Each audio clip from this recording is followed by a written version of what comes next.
जय हिंद दोस्तों, आप सभी का बहुत बहुत स्वागत है मेरे यूट्यूब चैनल में।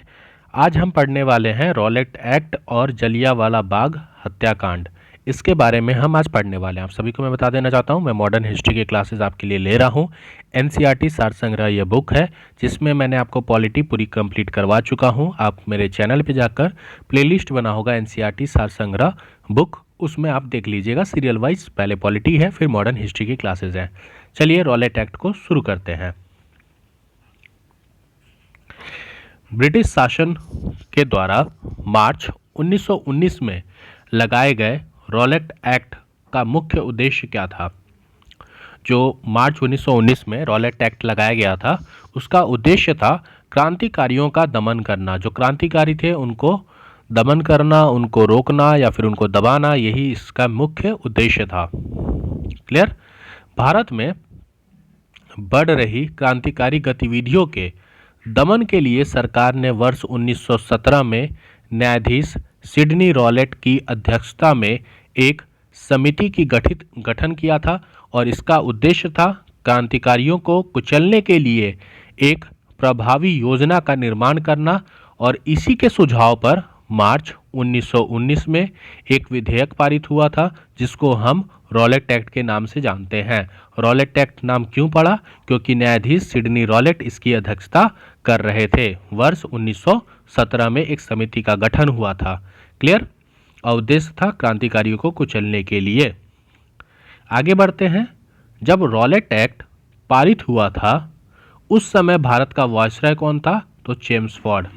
भारत का वायसराय चेम्सफोर्ड था जब रॉलेट एक्ट पास हुआ था। किस औपनिवेशिक कानून को बिना वकील, बिना अपील और बिना दलील के नाम से भी जाना जाता है? तो ये आपका रॉलेट एक्ट ही था। रॉलेट एक्ट जो कानून था, इसमें ये प्रावधान थे कि जो भी आपके क्रांतिकारी हैं उनको बिना किसी कानून के बिना जेल में डाल दिया जाएगा 2 साल के लिए। उसमें आपको वकील नहीं मिलेगा, आप अपील नहीं कर सकते कोर्ट में, और आप अपना दलील नहीं डाल सकते। मतलब आपको जेल में 2 साल के लिए बंद कर दिया जाएगा और कोई कार्रवाई नहीं होगी। रॉलेट एक्ट के विरुद्ध में किसके द्वारा देशव्यापी सत्याग्रह चलाने का निर्णय लिया गया? तो रॉलेट एक्ट के विद्रोह में महात्मा गांधी जी ने एक सत्याग्रह चलाया था और महात्मा गांधी जी ने इसे काला कानून भी कहा था। रॉलेट एक्ट के विरुद्ध में किसने लगान ना देने के लिए आंदोलन चलाने का सुझाव किया? तो स्वामी श्रद्धानंद। स्वामी श्रद्धानंद जी ने रॉलेट एक्ट के विरोध में लगान ना देने के लिए आंदोलन चलाने का सुझाव किया था। और स्वामी श्रद्धानंद के नाम पे ही एक दिल्ली यूनिवर्सिटी में एक कॉलेज भी है। तो अगर जो बच्चे दिल्ली यूनिवर्सिटी के नॉर्थ कैंपस में पढ़ते होंगे उन्हें पता होगा कि स्वामी श्रद्धानंद के नाम पे ही एक वहाँ पे कॉलेज भी है, आपका नॉर्थ कैंपस में, थोड़ा सा आउटर में। The anarchical and revolutionary crime act. The anarchical and revolutionary crime act 1919 को सामान्य बोलचाल में क्या कहा जाता था? तो इसे रॉलेट एक्ट कहा जाता था। रॉलेट एक्ट का एक और नाम था the anarchical and revolutionary crime act. ठीक है, आगे बात करते हैं। जलियांवाला बाग नरसंहार के पहले कौन सी महत्वपूर्ण घटना घटी थी? तो जलियांवाला बाग नरसंहार के पहले रॉलेट एक्ट का पारित होना, ये एक घटना घटी थी। पंजाब के अमृतसर शहर में जलियांवाला बाग हत्याकांड हुआ था और ये कब हुआ था? 13 अप्रैल 1919 को। 13 अप्रैल 1919 को पंजाब के अमृतसर शहर में जलियांवाला बाग हत्याकांड हुआ था। अब थोड़ा सा इसके बारे में समझते हैं। रॉलेट एक्ट, जो रॉलेट सत्याग्रह था, इसके दौरान पंजाब के 2 लोकप्रिय नेता थे। एक थे आपके डॉक्टर सैफुल किचलू और दूसरे थे डॉक्टर सत्यपाल।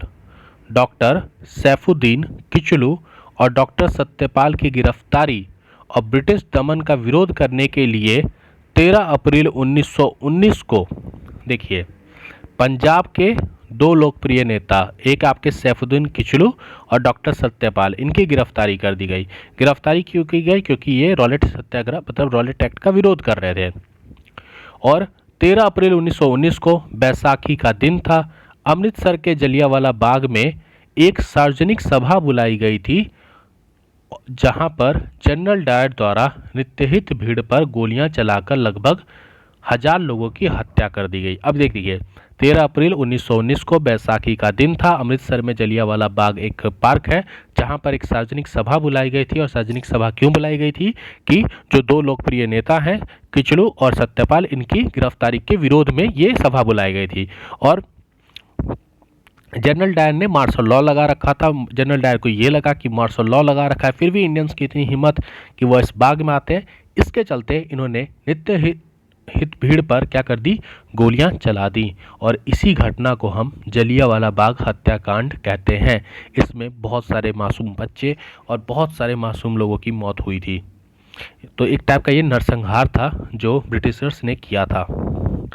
आगे बात करें, जलियांवाला बाग हत्याकांड के बाद किस विख्यात व्यक्ति ने ब्रिटिश सरकार द्वारा प्रदान की गई नाइट की उपाधि को वापस लौटा दिया?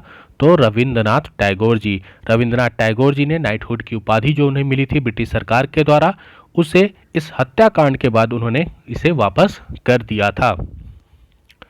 जलियांवाला बाग हत्याकांड के विरोध में वायसराय की कार्यकारिणी परिषद की सदस्यता से किसने इस्तीफा दे दिया था? तो वायसराय की कार्यकारिणी परिषद की सदस्यता से किसने इस्तीफा दे दिया था? तो के शंकरन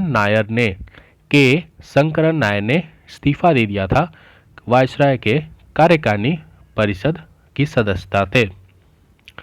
जलियांवाला बाग हत्याकांड की जांच हेतु ब्रिटिश सरकार द्वारा किस कमेटी का गठन हुआ था? तो हंटर कमेटी का गठन किया गया था जलियांवाला बाग हत्याकांड जांच करने के लिए। जलियांवाला बाग हत्याकांड के जिम्मेदार जनरल डायर को लंदन में किसने गोली मारी थी? तो उधम सिंह जी ने जनरल डायर को लंदन में गोली मारी थी। आगे बात करते हैं, कांग्रेस ने जलियांवाला बाग हत्याकांड की जांच हेतु मदन मोहन मालवीय की अध्यक्षता में एक समिति का गठन किया था। और समिति के जो अन्य सदस्य थे वो मोतीलाल नेहरू, महात्मा गांधी, CR दास, बदरुद्दीन तैयबजी, MR जयकर आदि शामिल थे। तो किसकी अध्यक्षता में? तो मदन मोहन मालवीय जी की अध्यक्षता में कांग्रेस ने भी जलियांवाला बाग हत्याकांड की जांच के लिए एक समिति का गठन किया था। अब हम देखेंगे स्वतंत्रता संग्राम की कुछ प्रमुख घटनाएं। तो चलिए इसको सीक्वेंस से देखते हैं।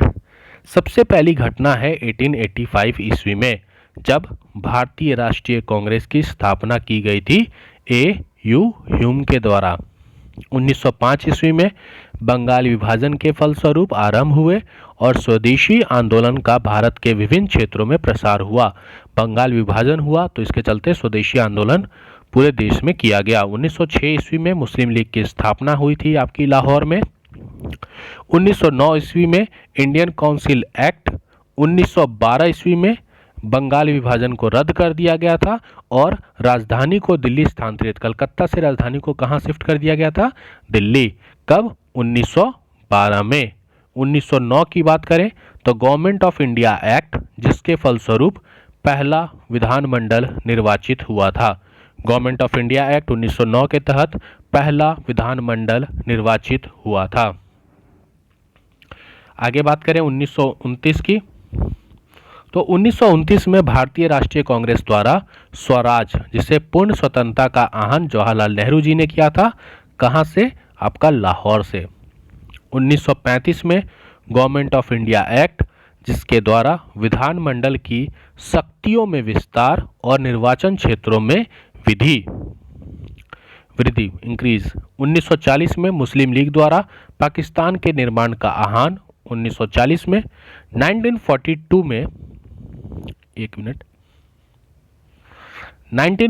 में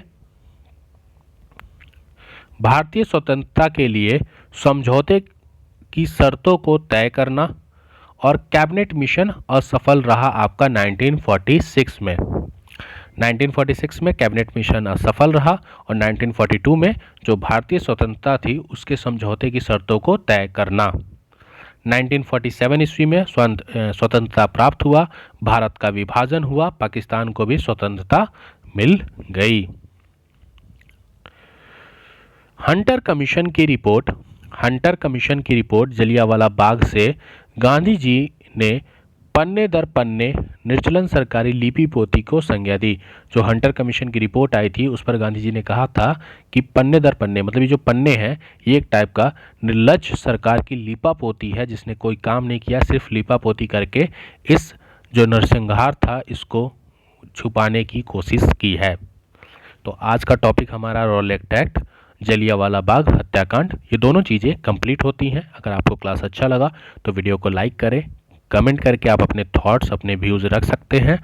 अगर आपको कुछ और भी बताना हो, पूछना हो, क्लासेस चाहिए वो भी बता सकते हैं। चैनल को सब्सक्राइब कर लें। मिलते हैं नए वीडियो में। जय हिंद, जय भारत।